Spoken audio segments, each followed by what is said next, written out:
అన్న మీ పేరు? శ్రీనివాసులు. ఎక్కడ అన్న మీది? పొలంనే ఈడ బొమ్మరాజుపల్లి. అన్న ఇప్పుడు ఆంధ్రలో అభివృద్ధి ఎలా ఉందన్న? వేస్ట్, శుద్ధ వేస్ట్. నెక్స్ట్ మరి టీడీపీ జనసేన కలిసి వస్తుంది కదా, ఎలా చూస్తున్నారు టీడీపీ జనసేన? చాలా సంతోషంగా చూస్తాను, రెండు పార్టీలు కలిసి వస్తున్నాయి కాబట్టి. అంటే అంటే పవన్ కళ్యాణ్ గారికి 24 సీట్లే ఇచ్చారంట కదా, ఆ 24 సీట్లు గెలుచుకుంటే మాకు చాలు. ఆ 24 సీట్లో ఒక్క సీటు కానీ పోకుండా గెలుచుకుంటే మాకు చాలు. అంటే పవన్ కళ్యాణ్ గారు రీసెంట్గా అన్ని ప్లేస్లు వాళ్ళ ఇల్లులు అమ్మేస్తున్నారని పడుతుంది, ఎలా చూస్తున్నారు ఇల్లు అమ్మేయడం?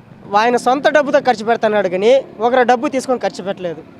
ఓకేనా, ఆయన సొంత డబ్బుతో పార్టీని నిలబెడదామని చూస్తున్నాడు. అంటే అన్న నిరుద్యోగత బాగా పెరిగింది ఆంధ్రాలో అంటున్నారు, మరి ఒకవేళ నిరుద్యోగాన్ని తగ్గించాలంటే ఏం చేయాలి? పవన్ కళ్యాణ్ చంద్రబాబు కలిసి వస్తేనే ఉద్యోగాలు వస్తాయి. ఓకేనా, రాష్ట్రం అనేది కొంచెం బాగుపడుతుంది.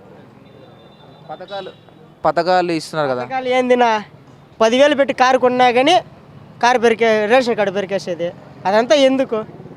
వేస్ట్. ఇక్కడ ఈ నియోజకవర్గంలో అమర్నాథ్ రెడ్డి గారు టీడీపీ నుండి, వెంకట్ గౌడ్ గారు వైసీపీ నుండి, ఎవరికి ఛాన్స్ ఉందని? అమరన్న పక్క గుద్దుకాలంటే చెప్తాం. అమరన్న ఎందుకు అమర్నాథ్ రెడ్డి గారు?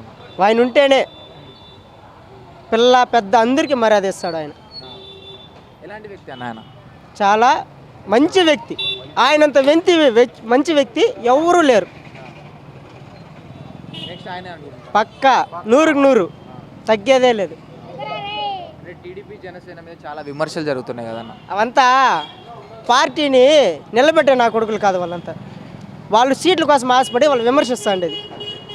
సీట్ల కోసం సీట్లు వస్తే సంపాదించుకుందామనే వాళ్ళు విమర్శిస్తారు, పదవి కోసము నిలబెట్టే వాళ్ళు అయితే వాళ్ళు కాదు.